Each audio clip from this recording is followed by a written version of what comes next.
কাশ্মীরে জঙ্গি হামলার মাধ্যমে পাকিস্তান ও তার সহযোগী কিছু দেশ সব সময় চায় ভারতকে অশান্ত করতে, দুই ধর্মের মধ্যে দাঙ্গা বাঁধাতে। সম্প্রতি পেহেলগামের ঘটনা তারই প্রমাণ। তবে ভারতীয়রা সব সময় পাকিস্তানের এই অভিসন্ধি ধরে ফেলে। এমন পরিস্থিতিতে সবার মাথায় একটাই প্রশ্ন ঘুরপাক খাচ্ছে, যদি ভবিষ্যতে ভারত, চীন এবং পাকিস্তানের মধ্যে যুদ্ধ শুরু হয়, তাহলে ভারত কিভাবে তার প্রতিরোধ করবে?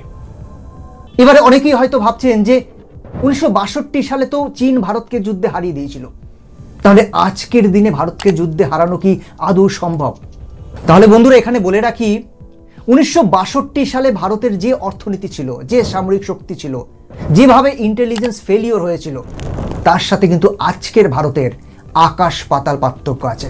তো চলুন দেখা যাক আজকের দিনে দাঁড়িয়ে ভারত কতটা শক্তিশালী, ভারতকে আজকের দিনে যুদ্ধে হারানো কেন অসম্ভব। সাথে যে সমস্ত পাকিস্তানি এবং ভারত বিরোধীরা ভারতকে ধ্বংস করার দিবা স্বপ্ন দেখছে, তাদের একটু রিয়ালিটি চেক দেওয়া যাক।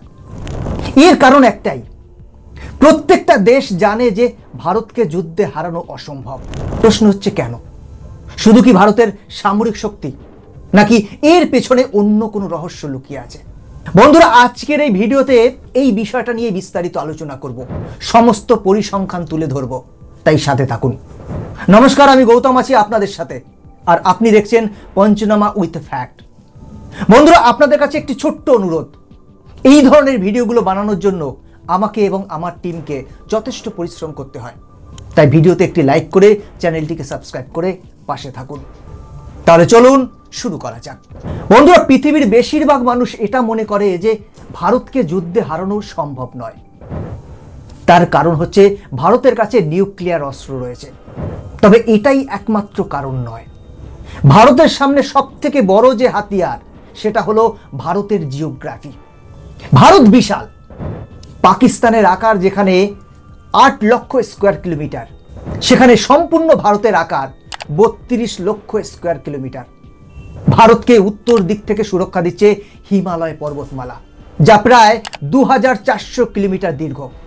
এই হিমালয়ের কারণেই প্রাচীনকাল থেকে ভারতে কোনো বড় এবং শক্তিশালী দেশ আক্রমণ করতে পারেনি। চীন এবং ভারতের মধ্যে 1962 সালে যে যুদ্ধ হয়েছিল, সেটা মূলত হয়েছিল অরুণাচল প্রদেশের সাইডে এবং লাদাখ রিজিয়নে। বলতে পারেন ভারতের উত্তর পূর্ব দিকটাকে অলমোস্ট প্রোটেক্ট করে রেখেছে হিমালয়ান মাউন্টেন। এছাড়া ভারতের পশ্চিম দিকে পাকিস্তানের বর্ডার ঘেঁষে রয়েছে এক বিশাল মরুভূমি, যে মরুভূমির এক্সট্রিম ওয়েদার পাকিস্তানের তরফ থেকে আসা যে কোনো অ্যাটাককে প্রতিহত করে। এছাড়া ভারতের 3 দিকে রয়েছে বিশাল আকার সমুদ্র, আর যদি কোনো শত্রু দেশ সমুদ্র পথে ভারতের উপর অ্যাটাক করার চেষ্টা করে, তাহলে তাদের সামনে রুখে দাঁড়াবে ভারতের নেভি। এছাড়া বঙ্গোপসাগরে ভারত একটি স্ট্র্যাটেজিক পজিশন হোল্ড করে। আন্দামান নিকোবর দ্বীপপুঞ্জ, সেখানেও ভারতের নেভির স্ট্রং প্রেজেন্স রয়েছে। এই আন্দামানের কাছে রয়েছে স্টেট অফ মালাক্কা, যা একটি গুরুত্বপূর্ণ গ্লোবাল ট্রেড রুট।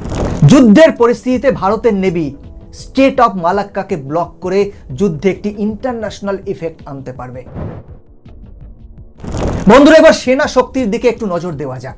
ভারতে এই মুহূর্তে প্রায় 14 লক্ষ অ্যাক্টিভ মিলিটারি পার্সোনেল রয়েছে, যাদের মধ্যে আর্মিতে রয়েছে 12,50,000, 1,40,000 রয়েছে এয়ারফোর্সে, ইন্ডিয়ান নেভিতে রয়েছে 70,000 সেনা। এছাড়া রিজার্ভ ফোর্সে আছে প্রায় 9.5 লক্ষ সেনা, প্যারামিলিটারিতে আছে 6 লক্ষ। টোটাল যদি কাউন্ট করা হয়, তাহলে এই সংখ্যাটা দাঁড়ায় প্রায় 35 লক্ষের কাছাকাছি, যা চীনের পরেই। নাম্বারের দিক থেকে বিশ্বের দ্বিতীয় বৃহত্তম মিলিটারি। আর এই মিলিটারি কিন্তু শুধুমাত্র সংখ্যায় নয়, স্কিলের দিক থেকেও অনেক এগিয়ে রয়েছে। সিয়াচেনের মতো হাই অ্যালটিটিউড থেকে শুরু করে রাজস্থানের থর মরুভূমি, জঙ্গল এরিয়া, সমুদ্র, পাহাড়, সমস্ত জায়গায় যুদ্ধ করার জন্য ভারতীয় আর্মি একদম এক্সপার্ট। ভারতের এই আর্মিদের ট্রেনিং করার জন্য রয়েছে এনডিএ মানে national defence academy, IMA Indian military academy এবং ওটির মতো প্রেস্টিজিয়াস একাডেমি। অন্যদিকে আপনারা যদি পাকিস্তানের সংখ্যাটা দেখেন, তাহলে পাকিস্তানে আর্মির সংখ্যা রিজার্ভ এবং অ্যাক্টিভ মিলিয়ে 17 লক্ষ, যারা অলরেডি ভারতের কাছে 3 বার হেরেছে। এই মুহূর্তে পাকিস্তানের ভেতরেই পাকিস্তান আর্মি হামলার শিকার হচ্ছে। প্রতি মাসে কোনো না কোনো আর্মির কনভয় বা বেসে অ্যাটাক করা হয়। যেমন মাত্র কয়েক মাস আগেই বালুচিস্তানে ট্রেন হাইজ্যাক করা হয়েছিল এবং সেখানে বেছে বেছে পাকিস্তান আর্মিদের হত্যা করা হয়েছিল। অন্যদিকে ভারতের জনগণ ভারতের আর্মিকে কন্টিনিউয়াসলি সাপোর্ট করে এবং রেসপেক্ট করে। এর একটি প্রধান কারণ হলো ইন্ডিয়ান আর্মি কখনো ভারতের ইন্টারনাল পলিটিক্সে ইন্টারফেয়ার করে। এছাড়া ভারতের আর্মি 1975, 1971 এবং কার্গিল যুদ্ধে পাকিস্তানের বিরুদ্ধে লড়াই করেছে এবং জিতেছে। এমনকি ইউনাইটেড নেশনের পিক কিপিং ফোর্সেও ভারতীয় আর্মির সংখ্যা সব থেকে বেশি। ফলে এক্সপিরিয়েন্সের দিক থেকে ভারতের আর্মি বহু গুণ এগিয়ে রয়েছে পাকিস্তানের থেকে। এবার আপনি বলতে পারেন যে আর্মি দিয়ে কি হবে, কারণ যুদ্ধে যদি কোনো দেশ ভারতের উপর নিউক্লিয়ার অ্যাটাক করে তাহলে তো আর্মি কোনো কাজেই আসবে না। তো বন্ধুরা, এই বিষয়ে আমি আরেকটু ডিটেলে নিউক্লিয়ার পার্টে ডিসকাস করব। বন্ধুরা, ভারত মহাসাগরে এই মুহূর্তে ভারতের থেকে শক্তিশালী নৌবাহিনী অন্য কোনো দেশের নেই। ভারতের কাছে দুটি এয়ারক্রাফট ক্যারিয়ার আছে, আইএনএস বিক্রান্ত এবং আইএনএস বিক্রমাদিত্য, যেগুলো 30টি করে 60টি যুদ্ধ বিমান রাখার ক্যাপাসিটি আছে, যেখানে পাকিস্তানের কাছে এই মুহূর্তে একটাও এয়ারক্রাফট ক্যারিয়ার নেই। এছাড়া রয়েছে 10টা ডেস্ট্রয়ার, যেখানে পাকিস্তানের কাছে ডেস্ট্রয়ার সংখ্যা 0। ভারতের ফ্রিগেট আছে 15টি, পাকিস্তানের কাছে আছে 9টি।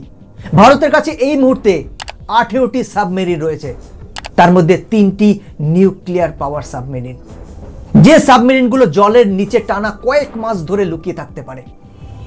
আর এই প্রত্যেকটা সাবমেরিন সেকেন্ড স্ট্রাইক ক্যাপাবিলিটি রাখে। বন্ধুরা, এই সেকেন্ড স্ট্রাইক ক্যাপাবিলিটি কি, এই বিষয়ে আমি ডিটেলে নিউক্লিয়ার পার্টে ডিসকাস করব, যেখানে পাকিস্তানের টোটাল সাবমেরিনের সংখ্যা মাত্র 8টি, কিন্তু এই মুহূর্তে পাকিস্তানের কাছে একটাও নিউক্লিয়ার সাবমেরিন নেই। নেভির মতো এয়ারফোর্সেও ভারত পাকিস্তানের থেকে অনেক শক্তিশালী। ভারতের কাছে এই মুহূর্তে 260টি অপারেশনাল সুখোই 30 বিমান রয়েছে এবং 4.5 জেনারেশনের 36টি রাফাল রয়েছে। মিরাজ 2000 আছে 50টি, তেজাস ফাইটার জেট রয়েছে 83টি, মিগ রয়েছে 60টি, জাগুয়ার 110টি। এই ফাইটার জেটগুলো ছাড়াও আছে আর্লি ওয়ার্নিং সিস্টেম, যেমন নেত্রা। ট্রান্সপোর্টের জন্য রয়েছে C-17 এবং C-130, আর এয়ার ডিফেন্সের জন্য রয়েছে S-400 এবং আকাশ, যা ভারতের দিকে আসা যে কোনো মিসাইলকে রুখে দিতে পারে। এছাড়া রয়েছে চিনুক, অ্যাপাচি এবং রুদ্রমের মতো কমব্যাট হেলিকপ্টার। ভারতের কাছে এই মুহূর্তে শর্ট এবং লং রেঞ্জের সব ধরনের মিসাইল রয়েছে। অগ্নি 1, অগ্নি 2, অগ্নি 3, 4, 5। এই মিসাইলগুলোর রেঞ্জ প্রায় 7000 কিলোমিটার, যে অলমোস্ট পুরো এশিয়াকে কভার করে। আর এই মিসাইলগুলো পারমাণবিক বোমা ক্যারি করতেও কিন্তু সক্ষম। এছাড়া আছে পৃথ্বী সিরিজের শর্ট ডিস্টেন্সের মিসাইল, যা 150 থেকে 600 কিলোমিটারের মধ্যে আঘাত আনতে পারে। ব্রাহ্মস মিসাইল সিস্টেম, যার স্পিড মাক 3, মানে এটা শব্দের চেয়েও 3 গুণ বেশিতে চলে এবং এর রেঞ্জ প্রায় 800 কিলোমিটার। এই ব্রাহ্মস মিসাইল পারমাণবিক বোমা বহন করতে সক্ষম। এছাড়াও রয়েছে সূর্য, পাইথন, নির্ভয়, আকাশ মিসাইল। অন্যদিকে পাকিস্তানের কাছেও কিন্তু বেশ কিছু শক্তিশালী মিসাইল রয়েছে, যেমন শাহিন, আবদিল, গজনি। তবে এগুলো কোনোটাই সুপারসনিক নয়, মানে এগুলো কোনোটাই শব্দের চেয়ে বেশি গতিতে চলে না, আর এর মধ্যে কোনোটাই ব্রাহ্মসের মতো এত দ্রুত গতিতে এবং সঠিক নিশানায় আঘাত আনতে পারে না। আর ভারত যে এয়ার ডিফেন্স সিস্টেম এই সময় ব্যবহার করছে, রাশিয়ার one of the best air defence system S-400। এটা খুব সহজেই ভারতের দিকে আসা যে কোনো ফাইটার জেট বা মিসাইলকে ডিস্ট্রয় করে দিতে পারে। বন্ধুরা, একটি যুদ্ধে সবচেয়ে বেশি যেটা দরকার সেটা হলো অর্থ, মানে টাকা, যার জন্য প্রতি মিনিটে প্রচুর টাকা খরচ হয়। কিন্তু পাকিস্তানের জিডিপি মাত্র $374 বিলিয়ন, যেখানে ভারতের জিডিপি পাকিস্তানের 10 গুণ, প্রায় $3 ট্রিলিয়ন। এই মুহূর্তে বিশ্বের ফাস্টেস্ট গ্রোয়িং ইকোনমি হলো ভারত।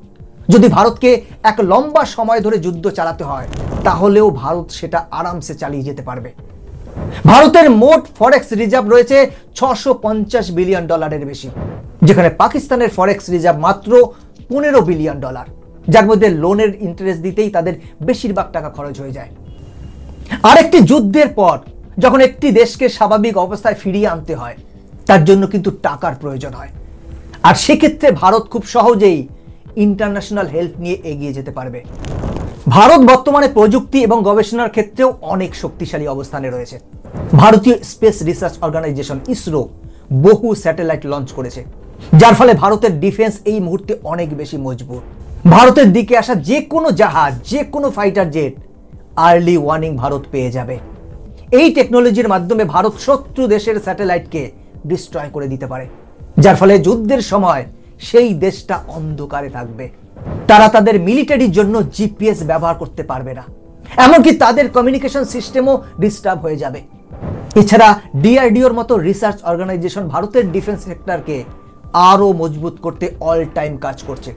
উন্নত মানের ড্রোন, মিসাইল, ফাইটার জেটের ইঞ্জিন তৈরির কাজ চলছে। বন্ধুরা, ভারত একটি পারমাণবিক শক্তিধর দেশ, তবে Bharat no first use policy maintain করে। মানে যতক্ষণ না অন্য কোনো দেশ ভারতের উপর পারমাণবিক অ্যাটাক করছে, ততক্ষণ পর্যন্ত ভারত তার পারমাণবিক বোমা ব্যবহার করবে না। কিন্তু বর্তমান পরিস্থিতিতে দুটি পারমাণবিক শক্তিধর দেশের মধ্যে যুদ্ধ হওয়ার চান্স খুবই কম।